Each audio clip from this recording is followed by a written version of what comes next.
What I'm about to show you will change how you see motorcycle dealers forever. Those shiny showrooms packed with bikes? Total illusion. That limited time offer sales pitch? Complete bullshit. Today, I'm exposing the dirty truth about dealership inventory that they'll never tell you themselves. We're talking about financial desperation, shady accounting tricks, and how you can use their broken system to walk away with the deal of a lifetime. If you've ever wondered why last year's models suddenly get huge discounts, or how dealers can afford to give away free gear, you're about to get schooled. The dealership illusion. Let me shatter your first misconception right off the bat. Those gleaming showrooms, packed with every model and color option, aren't a sign the dealer is killing it. In fact, it's usually the opposite. It's a giant red flag that they're in financial quicksand. I learned this the hard way back in 2017 when I almost bought into a small Triumph dealership outside Portland. The books looked like complete garbage, but the showroom was packed with every Bonneville, Thruxton, and Tiger you could imagine. I couldn't figure out why they had such terrible cash flow with so much inventory asset on the floor. Then the accountant dropped the bomb on me. Here's the reality that absolutely floored me. Dealerships don't actually own a single one of those bikes they're selling. Not a damn one. When you walk into a dealership and see 50 shiny motorcycles on the floor, the dealer hasn't paid cash for them. They're all financed through what's called floor planning. Floor planning is basically a specialized loan just for dealer inventory. The dealership borrows money to get those bikes from Yamaha or Harley or whoever, agreeing to pay back the loan over time with interest rates that would make your eyes water. It's like a mortgage, but for motorcycles. And just like a mortgage, there's a monthly payment that comes due whether the bikes sell or not. They're also paying for the premium showroom space it takes up, the insurance to cover it, and the staff time needed to clean it, maintain it, and move around the showroom floor. When inventory starts lingering too long, these costs snowball into a financial avalanche. And here's the real kick in the teeth. Unlike Walmart or Target that can ship unsold merchandise back to the supplier, motorcycle dealers are completely screwed with what they order. Manufacturers don't want their bikes back. Once it leaves the factory in Japan or Milwaukee or wherever, that's 100% the dealer's problem. Honda doesn't give two shits if you can't sell that batch of CBR 600RRs you ordered. This creates insane pressure to move inventory, especially as seasons change and newer models start arriving with updated graphics and features. The industry rule of thumb is to sell a motorcycle within 60 to 90 days maximum after receiving it. After that, those bikes start morphing from assets into flesh-eating zombies that drain money every single day. That Ducati Panigale that's been sitting untouched in the corner for 237 days, it's not waiting for the right buyer, it's actively bleeding the dealership dry. At some point, they'd literally be better off pushing it into a lake than keeping it on the floor. Crazy, right? The stats are worse than ever. With interest rates through the roof and consumer confidence in the toilet, more bikes are sitting unsold for longer periods than any time since the 2008 financial crisis. I saw internal reports showing models like the Yamaha MT-07 or the Harley-Davidson Pan America with excess inventory levels of 150 to 180 days worldwide. That's triple the target inventory levels. Some Indian dealers still have 2022 FTR models gathering dust alongside the 2024s. That's the hidden economic nightmare behind those rows of untouched motorcycles you see when you're cruising past the local dealership. It's not just about bikes not selling, it's about a business model that financially waterboards dealers for guessing wrong about what riders actually want to buy. And believe me, the dealers are feeling the pain. Forecasting failures. So why the hell do dealerships end up with so many motorcycles they can't give away? It all starts with forecasting, which is basically a fancy word for guessing what you people want to buy next year. And oh boy, do they get it wrong sometimes. I got to tour Kawasaki's product planning department back in 2019, and it was mind-blowing how they try to predict the future. Motorcycle manufacturers spend millions and millions of dollars developing new models. They've got entire teams of analysts poring over sales data, rider demographics, industry trends, focus groups, and even monitoring Instagram hashtags to figure out what bikes to build and in what quantities. These forecasts eventually become production orders that get shipped to dealers whether they like it or not. But here's the problem. Forecasting is basically corporate fortune telling, and it goes catastrophically wrong all the time. A motorcycle that looks like a guaranteed hit in the boardroom can faceplant hard in the real world for all kinds of reasons. The economy suddenly tanks, and nobody's dropping 25 grand on a touring bike anymore. Or gas prices go nuts, and suddenly everyone wants 70 mile per gallon commuter bikes instead of gas-guzzling cruisers. Maybe your Japanese competitor releases a practically identical bike but undercuts your price by $1,500. Sometimes freak weather patterns deliver the rainiest summer in 50 years across the Northeast, killing the riding season. Or some influencer with 3 million followers decides adventure bikes are over and cafe racers are the new hotness. Let me give you a perfect real-world example: electric motorcycles. Companies like Zero and Harley-Davidson with their Livewire dumped ungodly amounts of money into electric platforms around 2019 and 2020. Their analysts were predicting huge growth and a massive shift away from gas engines. I remember sitting in a presentation where they showed graphs of electric bikes overtaking gas sales by 2025. Well, guess what? It's 2025 now, and adoption has been slower than a turtle in molasses. Then there's the adventure bike fiasco of 2021 and 22. Every manufacturer bet the farm on adventure bikes being the next big thing. BMW, KTM, Harley, Ducati, they all flooded the market with these tall, expensive Swiss Army knife motorcycles. The problem? They completely misread the market size. Turns out, not everyone wants to pretend they're going to ride to Patagonia on the weekends. Most riders still prefer their comfortable cruisers or nimble sport bikes, leaving dealerships with rows of $20,000 adventure bikes collecting cobwebs. Even simple stuff like color choices can absolutely murder sales. Ducati released a bright yellow Panigale that their Italian designers thought was gorgeous, but American riders couldn't run away fast enough. Meanwhile, the matte black version had a 6-month waiting list. Or there's the infamous Kawasaki Brown debacle of 2020. Whoever thought brown motorcycles would be the next big thing should have been fired on the spot. The fundamental problem is that once these bikes roll off the assembly line, there's absolutely no going back. They're shipped to dealers who get stuck with the impossible job of selling them, no matter how completely the manufacturer screwed up the forecast.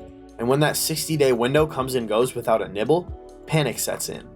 That's when dealers start getting really creative, and sometimes a little shady, trying to move that inventory before it financially ruins them. The price slashing game. When motorcycles start aging on the showroom floor, the first and most obvious play is to start slashing prices. But don't be fooled, this isn't your typical holiday sale discount. This is financial damage control, like throwing cargo off a sinking ship. I've watched this play out countless times. It starts innocently enough. A $13,000 Kawasaki Z900 gets a little $500 manager's special discount after sitting for 60 days. No big deal. But then as weeks turn into months, those price cuts get deeper and increasingly desperate. By day 120, that same bike might be marked down to $11,299. By day 180, it could be sitting at 10 grand with a must-go tag on it. I've literally seen previous year models marked down below dealer cost. They're losing money on every sale but hemorrhaging less than if the bike sits another month. Manufacturers aren't completely heartless. They often step in with programs to help dealers move aging stock. You'll see factory-backed incentives like 0% financing for 36 or sometimes even 48 months, which is insane in today's interest rate environment. Factory rebates ranging from $1,000 on smaller bikes to as much as $3 to $4 grand on high-end touring models. Free extended warranties that would normally cost $800 to $1,200. Hidden dealer incentives where the manufacturer quietly gives the dealer $500 to $1,000 cash for each unit sold. Employee pricing promotions that let everyone buy at the dealer's actual cost.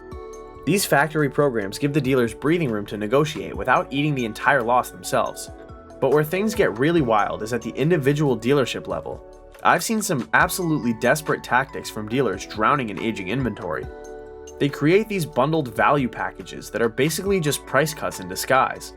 Free riding gear, zero-cost maintenance for 3 years, $1,500 on free accessories, or dealer credits toward future purchases. Something most people don't realize is that price slashing happens in strategic waves. The first wave is modest, maybe 5 to 8% off MSRP, targeting the most motivated buyers who were already interested but needed a little nudge. The second wave cuts deeper, usually 10 to 15% off, trying to pull in riders who are considering competing brands or models. By the third wave, when bikes have sat for 200 plus days, prices often drop below what the dealer paid. They're literally losing money on every single sale, but freeing up desperately needed cash and floor space. The psychology of this whole game is fascinating. When I worked at a multi-line dealer back in 2018, we had weekly meetings where we'd agonize over when to start cutting prices. Nobody wants to be the first dealer in town to slash prices drastically because it tanks the perceived value and pisses off customers who paid full price a month earlier. But nobody wants to be the last sucker still sitting on 12-month-old inventory either. That creates a weird domino effect in local markets. Once one dealer breaks ranks and starts advertising fire sale prices, every other dealer has to follow suit or watch customers drive across town for better deals. I've watched a Honda CBR 650R that was $9,000 at every dealer in the Portland area suddenly available for $7,900 across the board after one dealer got desperate. The bike's actual value didn't change at all. What changed was that the cost of not selling it became unbearable. Turning new into used.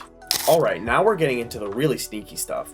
When even aggressive price cuts can't move a bike, dealers turn to what I consider their most brilliant hack: transforming brand new motorcycles into used ones overnight. This might sound completely backwards. Why would you deliberately devalue a new motorcycle? But it's actually ingenious. It's a loophole that gives dealers pricing freedom they don't have with new inventory while avoiding the appearance of desperation. Let me walk you through how this strategy actually works. You've got a brand new 2023 Yamaha MT-09 SP that's been collecting dust for 180 days. The sales manager suddenly decides this bike is now part of the dealership's official loaner fleet. When customers bring their bikes in for service, the dealer hands them the keys to this pristine 0-mile loaner while their own bike is in the shop. After a few weeks, the bike accumulates maybe 300 to 400 miles, just enough to reclassify it as used. Nothing has really changed about the motorcycle. It's still essentially new, but that designation makes all the difference. With that simple paperwork maneuver, dealers can now price the motorcycle completely outside manufacturer guidelines. While a new bike's price is severely constrained by franchise agreements, MAP, minimum advertised price policies, and competitive market rates, used bike pricing is the Wild West. That MT-09 that was gathering cobwebs at $11,599 can suddenly be advertised as a demo special at $9,499 with 340 miles. And guess what? It usually sells within days at that price. I remember a struggling dealer in Sacramento who was sitting on 11 unsold Triumph Street Triples from the previous year. They made every single employee, salespeople, techs, even the receptionist take a different bike home for 2 weeks. They all came back with a few hundred miles, got detailed, and were instantly transformed into slightly used demos at $2,800 off original MSRP. All 11 sold within a month. Another trick that every multi-line dealer I know uses is the employee demo program. Sales staff, mechanics, even the finance manager and the owner's nephew suddenly got assigned specific low-selling models to evaluate for a month or two. It serves multiple purposes. The staff actually learn about the product firsthand, making them better at selling it. The bikes get properly broken in with varying riding styles, and after 45 to 60 days with 500 to 800 miles, boom, it's magically a pre-owned model they can discount aggressively. But the absolute master stroke in this whole shell game is the Certified Pre-Owned program. These factory-backed programs are a stroke of evil genius. Dealers take these basically new motorcycles they couldn't sell, put them through an exhaustive 150-point inspection, which is honestly just them checking that everything works, which it does, because the bike is actually brand new, and offer them with extended warranties. They're essentially creating a premium used category that lets them slash prices while pretending they're offering some special value package. For buyers, these CPO bikes are legitimately incredible deals. You're getting an essentially new motorcycle, often with more warranty coverage than if you'd bought it new, for thousands less. For dealers, these programs are the pressure release valve that keeps them from drowning in floor plan interest. What makes this approach so brilliant is that it preserves the perceived value of new models in the marketplace. A dealer can't mark down a new bike by $3,000 without pissing off the manufacturer and triggering a race to the bottom with competing dealers, but they can sell a demo for whatever the hell they want. A Ducati Monster that couldn't move at $13,995 new for 200 days suddenly becomes the featured bike in the pre-owned section at $11,495, complete with factory warranty and still smelling like it just came out of the crate, because it basically did. The great dealer swap. Sometimes the problem isn't the motorcycle itself, it's just sitting in completely the wrong zip code. A motorcycle that's been collecting dust for 200 days in Miami might sell in 48 hours in Seattle. A color that's poison in New York might be gold in Colorado. I've seen this firsthand so many times it's ridiculous. This geographic mismatch has created one of the motorcycle industry's most active behind-the-scenes shell games, dealer swaps. These trades are happening constantly out of public view, with complex networks of same-brand dealerships frantically shuffling inventory around the country, trying to find the right market for bikes that won't move. You would not believe how drastically regional motorcycle preferences vary. Even colors perform radically different by region.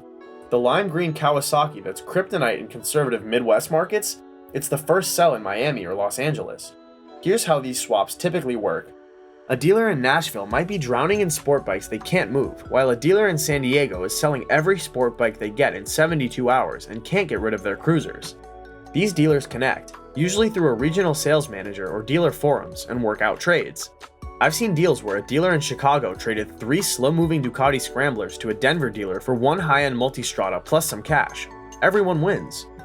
These aren't casual arrangements either. There are entire private Slack channels, Facebook groups, and even dedicated inventory trading platforms that dealers use to shuffle bikes around. The actual logistics can get complicated. Shipping a motorcycle across the country isn't cheap.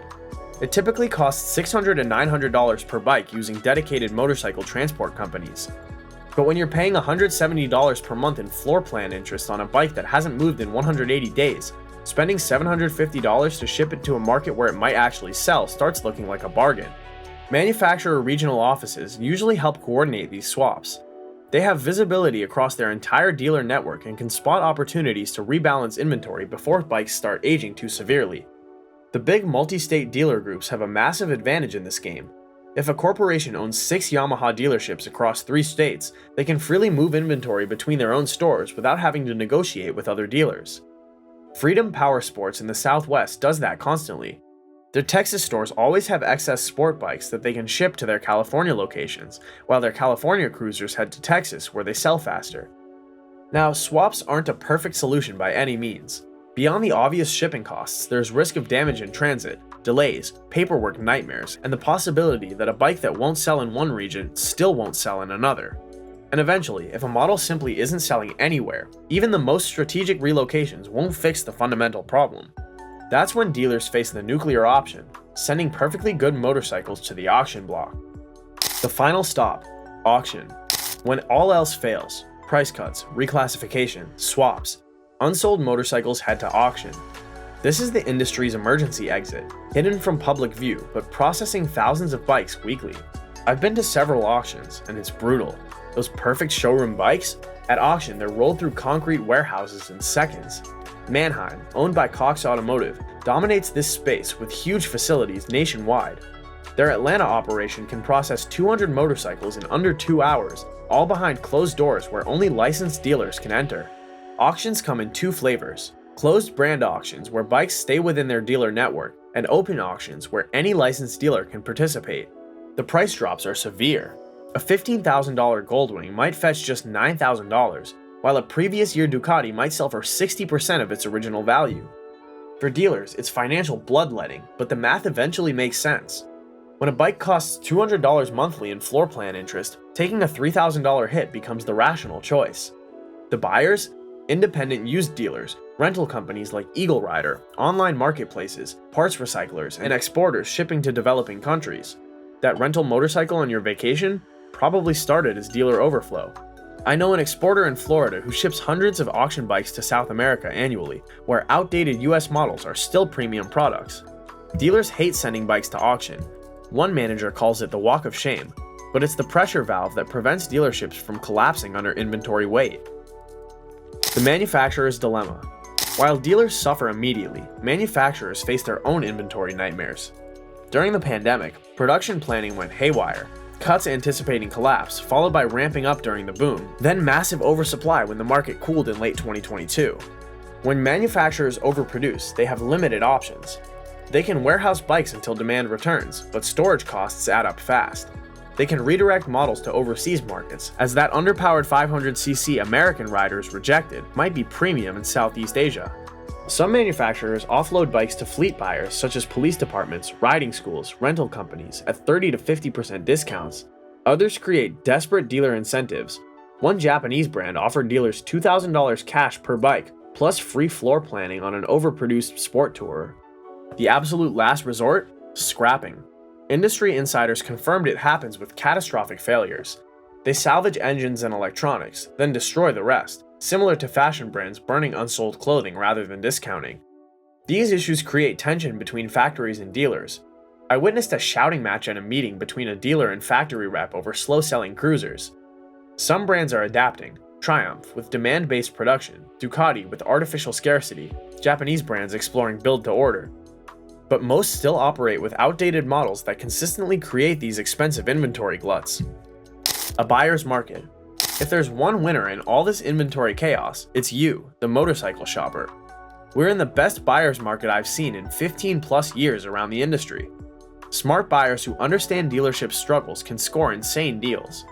I helped my buddy Tyler buy a leftover 2023 Yamaha MT-09 SP last month that had been sitting for 270 days. He walked out paying $9,800 for a bike that retailed at $12,399. That's over 20% off without even aggressive negotiating. The dealer was just relieved to move it. The oversupply situation has created a buyer's market where sellers desperately outnumber buyers. For anyone motorcycle shopping, this is basically a money printing opportunity. Here's how to spot desperate inventory. Look for non-current models. Bikes from previous model years sitting next to newer versions are begging for discounts. Watch for stacked incentives. When you see manufacturer rebates, dealer discounts, free accessories, and special financing all combined, that's clear distress signaling. The demo and loaner bikes are the absolute sweet spot. Nearly new motorcycles with a few hundred miles and full warranty coverage selling for thousands less than new. My Street Triple was a demo with 340 miles for $2,700 less than the identical new one sitting 5 feet away. Season timing matters too. Dealers get especially motivated in fall and winter when the riding season ends and they face carrying costs through slower months. Don't be afraid to make what seem like lowball offers. A dealer sitting on year-old inventory might shock you with what they'll accept. I've seen offers 25% below MSRP accepted without counteroffers when the bike had been gathering dust for long enough. This window won't last forever. As manufacturers adjust production and dealers clear backlogs, the market will rebalance. The extraordinary leverage buyers have right now is tied directly to the industry's overcapacity problem. New ownership models. As the motorcycle industry wrestles with inventory issues, completely new ownership models are emerging that could redefine motorcycling altogether. The traditional buy and own model is getting challenged by subscription services, short-term leases, and other alternatives. Companies like Twisted Road and Riders Share now offer monthly memberships giving access to different motorcycles without commitment. Pay monthly, ride whatever you want, and swap when you're bored, like Netflix for motorcycles. This subscription approach appeals especially to younger riders who prefer recurring payments over large purchases. It also solves one of the biggest problems for new riders, committing to one bike before they've developed preferences. Short-term leasing is gaining traction too. While car leasing is commonplace, motorcycle leasing was rare until recently. Now manufacturers are testing 6 to 12-month lease programs, helping move inventory while giving customers flexibility. I tried a demo-to-own program last year where you can take extended test rides lasting weeks. If you buy, demo fees apply to the purchase. If not, the dealer just gains some miles on a bike they can now sell as lightly used, potentially solving their aging inventory issue. Factory direct ordering is exploding in popularity, especially for premium brands.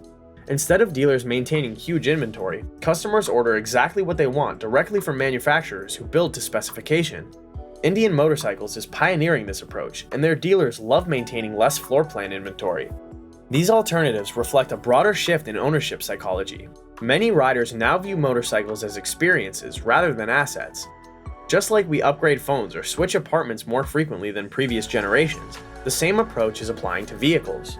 For an industry drowning in excess inventory, this evolution toward flexible ownership might be exactly what saves it from its outdated business models. Hey, before we continue, if you're finding this breakdown interesting, do me a solid and hit that like button. It really helps the channel, and make sure you're subscribed so you don't miss the next industry secret I uncover. Behind every unsold motorcycle is a human story.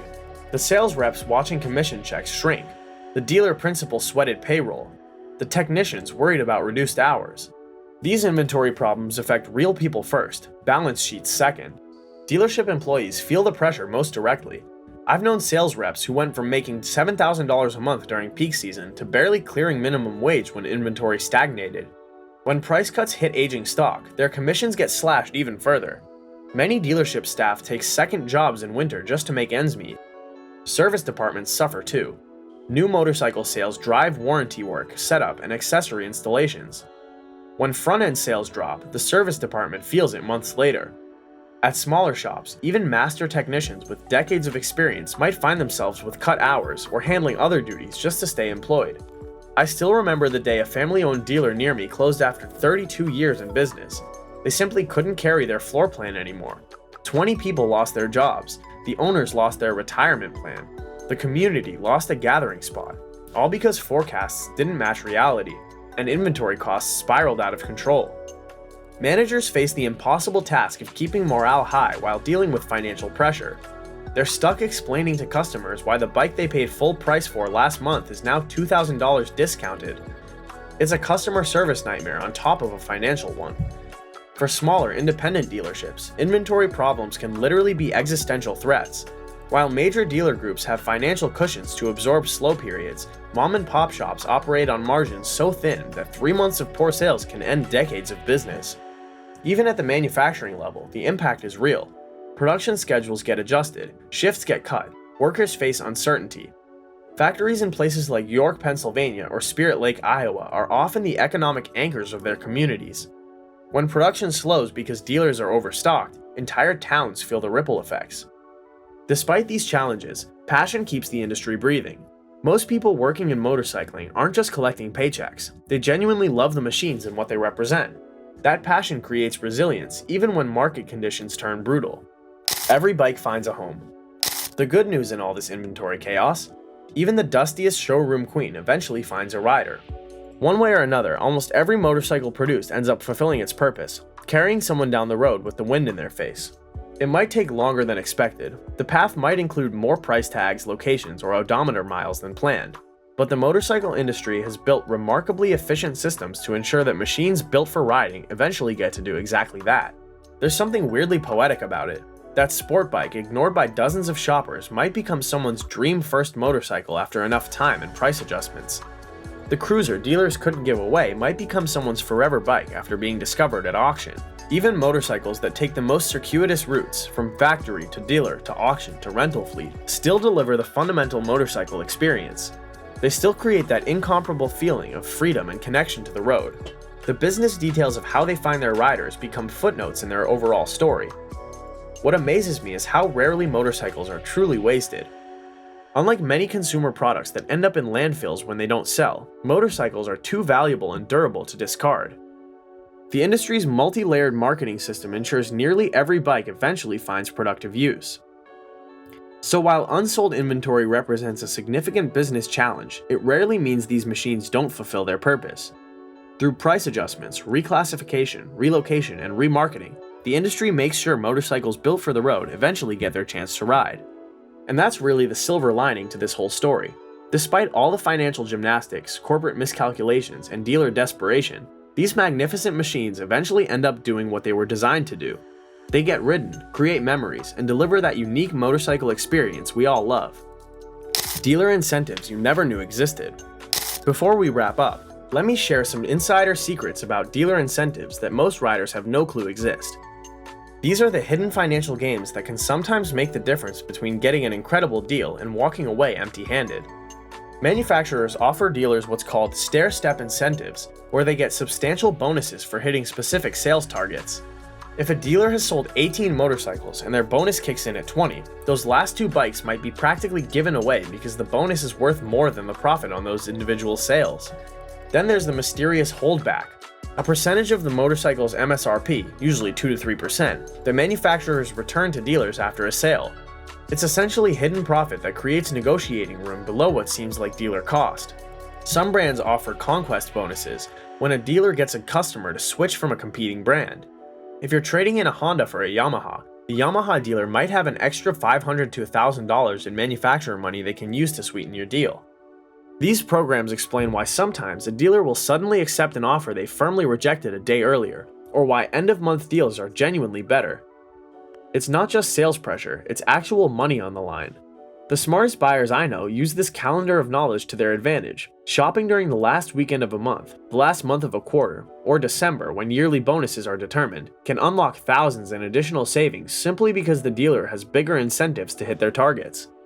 Understanding this hidden money game might be the most valuable tip I could give you, because while the dealer is calculating bonuses, holdbacks, and stair steps in their head, most shoppers are completely unaware these programs even exist. Now it's your turn to talk. Have you ever caught a dealer in one of these inventory scams? Maybe you scored an insane deal on a demo bike with 12 miles on it. I want to hear your stories in the comments, and if this video just saved you from walking into a dealership blind, do us a favor. Hit that like button like you're smacking down a lowball offer. Subscribe if you want more of these industry secrets videos.